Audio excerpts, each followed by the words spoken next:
human life by the regime is so callous that the president himself has been on record on several occasions in the past saying that he was so sick and tired of the internecine killings among the population that he would not mind allowing people to butcher themselves, intervening only if and when the defeated party fled to him for protection. This means that even on an issue so critical as security, the regime's policy is reactive rather than proactive.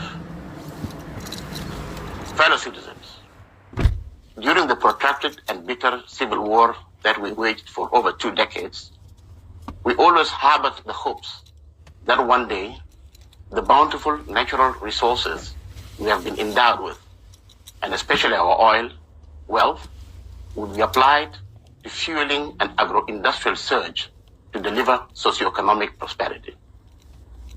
Unfortunately, none of that has come to pass. On the contrary, the tiny political elite that surrounds the president have diverted the proceeds of oil sales to their private personal accounts.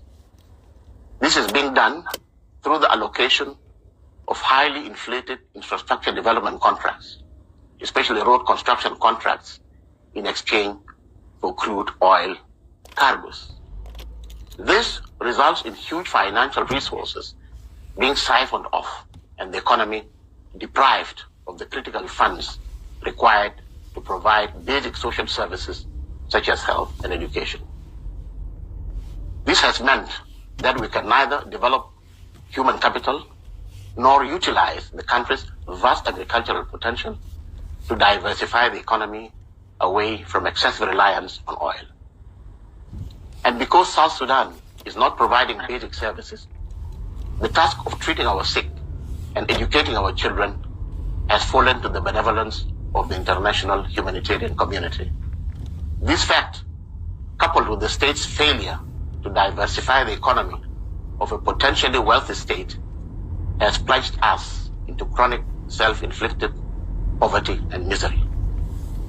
The economic situation is further compounded by the inability of government to consistently pay public sector wages.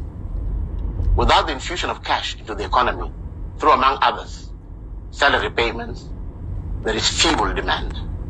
And without demand, the economy falters and widespread poverty becomes inescapable.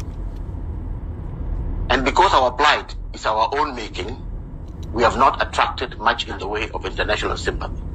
Instead,